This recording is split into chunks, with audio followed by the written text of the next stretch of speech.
So most people who say that they want to grow or get better never actually get anywhere. And I found that it's not because they lack motivation, but they lack the ability to put their vague desire into a plan. So today I'm going to walk you through how to build a personal development plan that actually works. Not one you just vaguely hear about on Instagram, but a structured system that you can put into place to overhaul the rest of your 2026. By the end of this video, you'll have a framework that you can fill in for yourself today. Hi, I'm Robin Pino, and I have been obsessed with self-development plans ever since 2012. So back then, I called off a wedding 1 month before my big day on my actual birthday. Talk about horrible. And I left a very toxic relationship that I had lost myself in, so I had to figure out who I was and what made me happy and what goals did I want to go after. So I started building my personal development plan by reading Gretchen Rubin's The Happiness Project. That was my gateway drug into the world of self-development. I'm now happily married to the love of my life.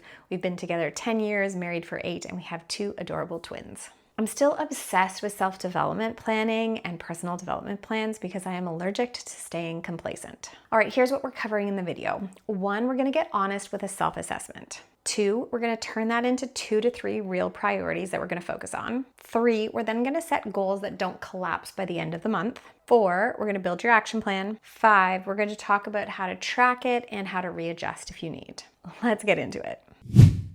Okay, number 1, the self-assessment. You can't build a plan for a person that you don't even understand. And sometimes as we go through life and experience different things, we lose touch with who we are. So before we do any goal setting, I need you to take a real look at where we're at. You're gonna need to ask yourself these 4 questions and you're gonna get really honest with yourself. So grab a pen and paper because you're writing down the answers for these. Okay, number 1, where am I thriving right now? Is it career, finances, health, fitness, home, spiritual, you name it. There's a ton of lifestyle categories, but where do you feel like you're really thriving? Number 2, and this is the hard one, but where do you feel stuck? What just doesn't feel good? Like you're surviving, not thriving. And number 3, so this might uncover something that you're not aware of, but what patterns keep appearing or reappearing in your life that need to be addressed? All right, number 4, if nothing changed in the next 5 months, would you still be satisfied with your life? So that last question is really like a gut check. It might really show you where you need to focus. All right, so in my paper planner, there's actually a life audit section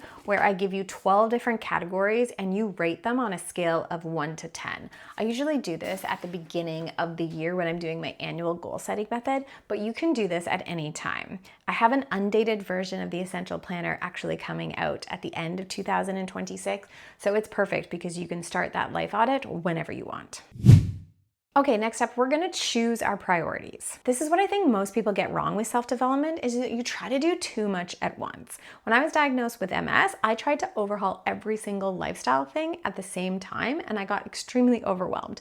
So it's the same for self-development. You can't overhaul your finances, your health, your fitness, your home, your spiritual, your relationships, your friendships. Like it's just too much. So we need to dial it down and pick 2 to 3 priorities. So what I'm gonna say is after you have ranked all of these different lifestyle categories, and really, when I asked you, where are you surviving, not thriving, that will probably indicate 2 to 3 priority areas of your life that you need to focus on. Another good filter to ask yourself is, if I only focused on improving this one area of my life, would that improve the rest? So for example, I have usually focused on health and fitness because I know if I increase my energy, if I feel better in my body, I'm getting better sleep, then the rest of my life, the rest of my goals usually fall into place much more easily. All right, next up, we're gonna set goals that actually hold. And this is above and beyond setting a SMART goal. So this is obviously a little bit more in depth than just I wanna be healthier or I want more energy. But I wanna expand on the SMART goal because, we can be specific, we can be measurable, we can put a time limit on it. But I also want you to focus on 3 things. So the first thing is the outcome goal. What do you want to achieve? What does success look like for you in, let's say, 90 days? And then what is the process goal? So what is the thing that you are going to do on repeat to get to the outcome? And then the third one is the identity shift. What needs to change in terms of how you see yourself to make both the outcome and the process goal real? Okay, so I'll give you an example. Instead of I want to get healthier, I'm gonna focus on the fact that I'm just finally getting into running again after having a multiple organ prolapse surgery in November. So my outcome goal is I would like to run a 5K by the beginning of September. My process goal is I'm going to run 3 times a week to slowly build up my stamina. And then my identity shift is I am a person that moves my body daily. So even when I'm not running, am I going for a walk so I can actually build up my stamina overall? So that identity piece matters a bit more than your outcome and your process goal, because it's how you actually see yourself, and how you see yourself will reflect in the things that you do. Okay, now we're gonna build the action plan. I love this because I am a detail-oriented, organized person. So know that goals without a plan are just wishes, so we're gonna break it down. Okay, I need you to break your process goal into weekly goals, because monthly goals is just a little too broad. And then attach action and be very specific with day and time.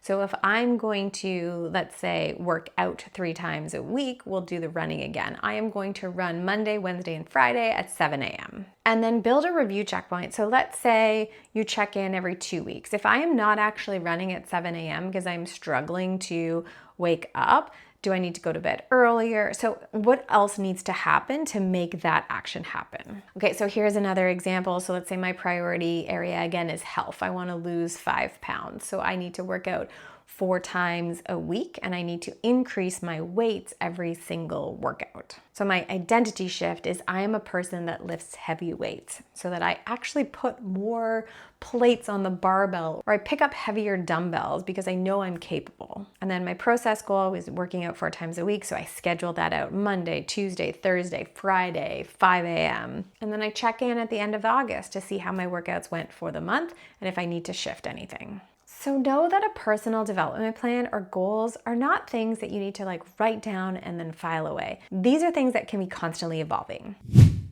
So set some actual reoccurring time that you can check in with yourself. I do it weekly because I have a weekly reflections page in my planner.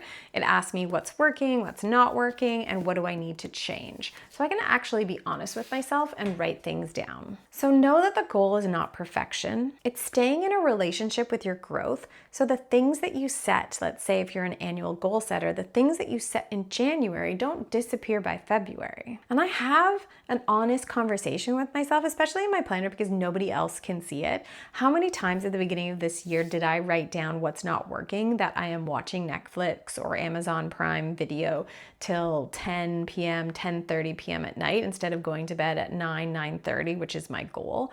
And finally, I had enough of writing what's not working, the same thing every single week. So I finally bought a brick, and now I brick my phone and all of my apps are shut down at 9:30 p.m. So I have to go to bed. If you would like a discount code, I have put my brick referral code in the description.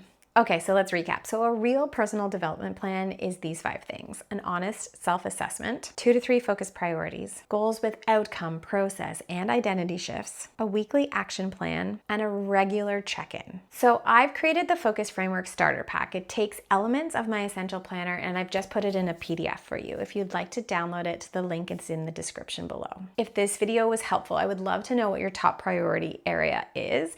Let me know in the comments. I read every single one. And if you give me a like and subscribe so I know what kind of content to make on this channel, that would be very helpful. Now go and live well, and I'll see you in the next video.